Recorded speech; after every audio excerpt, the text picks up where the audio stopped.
Hello again, Guy Layden here, and this is another in the set of screencasts to help you with some of the complex assignments of this class.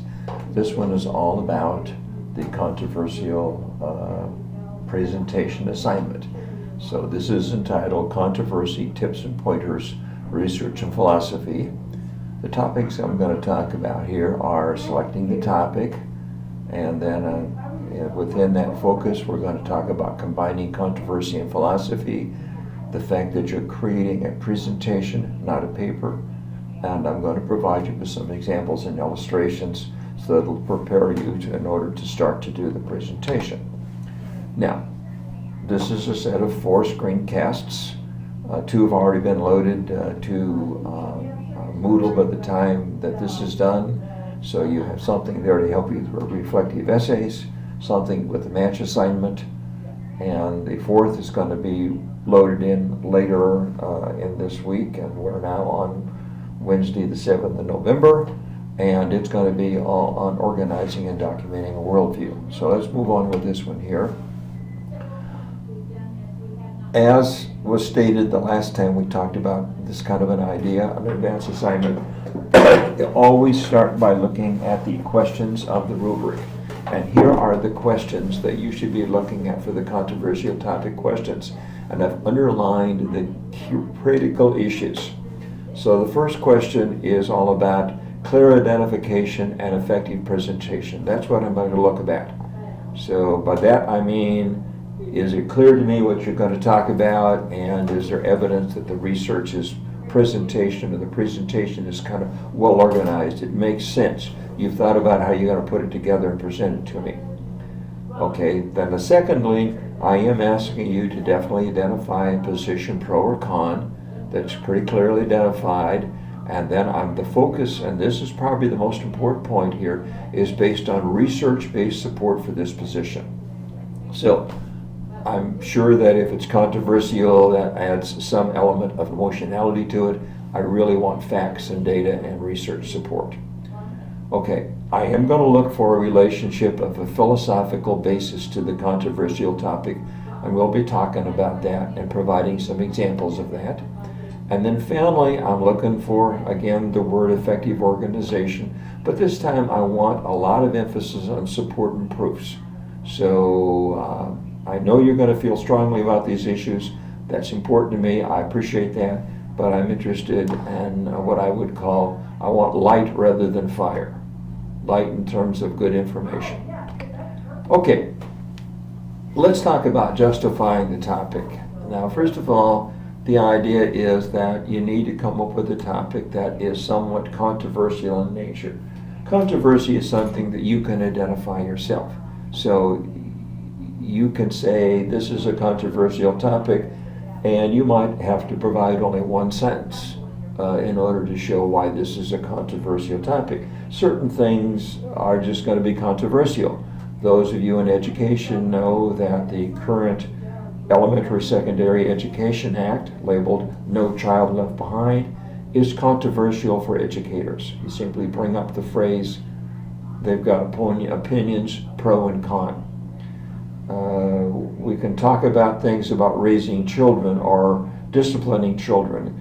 The topic that would come to mind is the idea of is it appropriate to use corporal punishment? And so right away, you're going to find among a certain segment of the population some controversy. So in terms of controversy, you probably, in many cases, could justify that with a single sentence, or sometimes almost the mention of the topic is going to clarify that people are going to say, aha, this is a controversial topic, in the sense that not everybody's going to agree with it. Again, you've got to use your judgment a little bit on that. In terms of the philosophical basis, sometimes the reason why it's controversial is because of a philosophical basis. So although I won't be talking much more about that topic in this little screencast I'm doing, let's go back to the topic of corporal punishment. Why is that controversial? Well, clearly we have some historical precedents for disciplining children that rely on the idea that it's not a bad idea to spank or paddle from time to time. Biblically, I think the phrase is, spare the rod and spoil the child, and many people still quote that in letters to the editor. On the other hand, we have lots of 19th and 20th and 21st century evidence from noted psychologists, many with strong philosophical leanings, that indicate that there are a lot of bad things happen when you use physical punishment as a way of disciplining a child. So, again, you need to walk the label between what would be the philosophical relationship. I've got some examples, I'll cover this in more detail, but that should get your wheels rotating a little bit. And then you've got to raise the question, how much background information do I need to provide in order to make sure that these two things become obvious? Okay, next big focus point is, this is a presentation, not a paper. So I've put at the bottom of this slide, the only two written parts of this assignment is, number one, I need an outline, so I kind of know what you're planning to do or where you're planning to go. And I need a bibliography. And a bibliography, of course, is simply nothing more than a listing of source materials, resources, evidence, where you found your evidence in order to support what you're going to say. So you can provide those in several ways, in several formats, and we'll get to that later. But the big thing on presentation is, you're not going to read this to me. You're going to create an outline and you're going to talk with me. And since the format for this is probably going to be, for all of you, is going to be a telephone conversation, it's probably going to involve some give and take, a little bit of question and answer. I certainly would reserve the right to raise a question of you. It's probably going to work this way. When we get late in the class towards this assignment, you're going to send me your written documentation at the bottom, noted by your outline and bibliography, as evidence that you're going to tell me, by sending this to me, I'm ready to present. And we're going to arrange a telephone time, and we're going to get together on the telephone, and probably in no more than 10 or 15 minutes, you're going to make a presentation. I reserve the right to ask some questions that may need some answers from you. And that's what we're talking about in terms of a presentation. You're not going to read the paper. This also means that when you do some research on a topic, you're going to probably find more information than you're going to be able to present in your paper. That means you need to use some judgment to pick and choose items. What do I ignore because it's extraneous or it's not really helpful to what I want to say? What do I really focus on? So you need to look at your evidence and make some judgment points as to what am I going to present and how am I going to present it. That's part of the assignment. Here are some examples and illustrations, and I'm simply going to focus on these to get an idea. And these simply come from recent presentations I've had. Certainly one would be the idea of a no homework policy. So on the no homework policy, the person advocated that approach where he said that I don't believe it's a good idea for us to make a lot of homework assignments for, I think this were middle school students.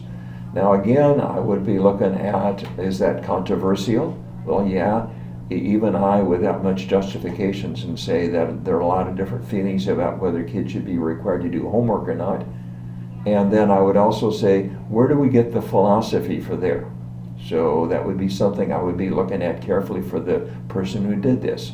School uniforms. Now, school uniforms have been pretty much a staple in this part of the country for private school and parochial school students, Catholic school students.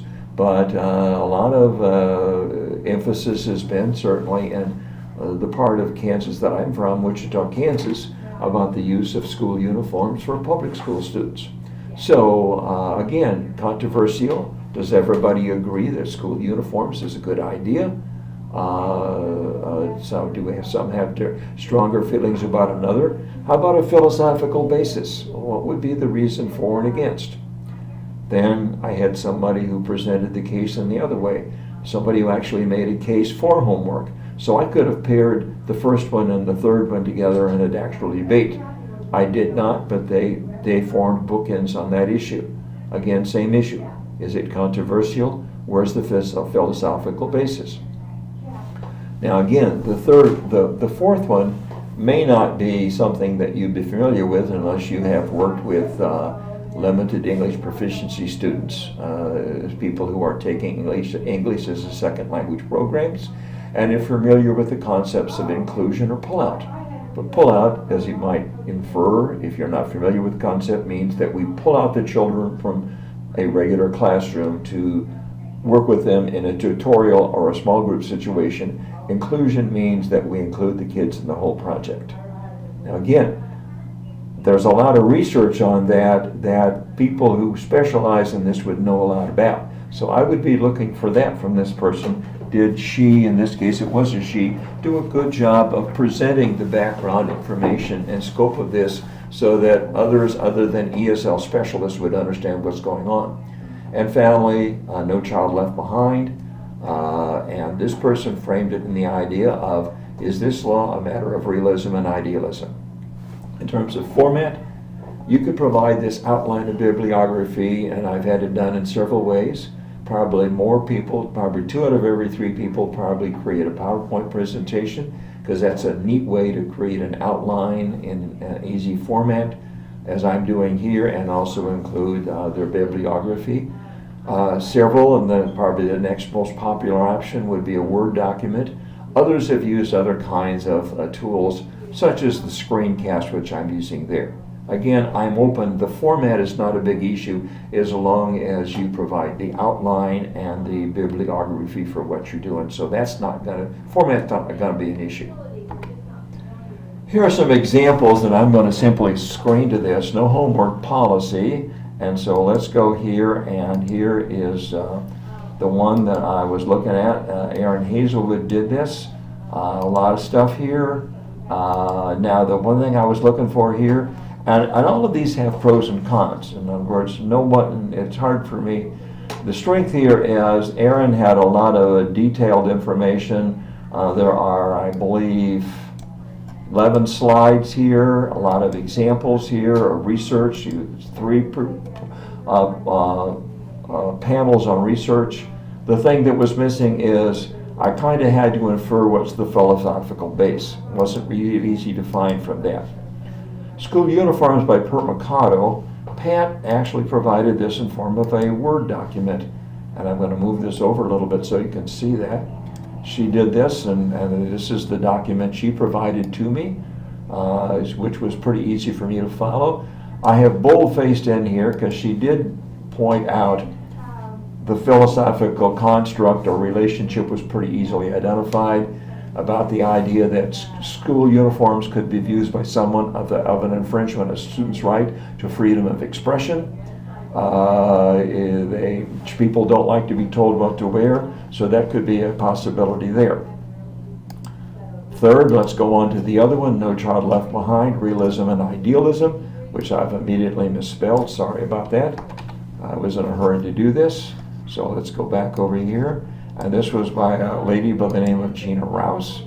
And Gina, now obviously the strength is that Gina right away framed this in the idea of looking at the details of No Child Left Behind in terms of, is this really idealism or realism? And so now one of the problems she had was she had a lot of trouble picking and choosing. There are 22 slides with lots of details on it. So Gina had a great topic. She had a little problem picking and choosing. So again, I'll be looking at it. Now all of these certainly met the muster in terms of the requirements of the assignment, but I just wanted you to point out that all of the examples I provide you aren't necessarily ideal. They all have things to improve on, and perhaps you're the one that can improve on those.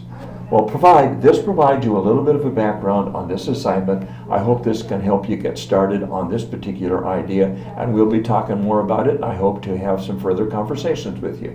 Bye-bye for now.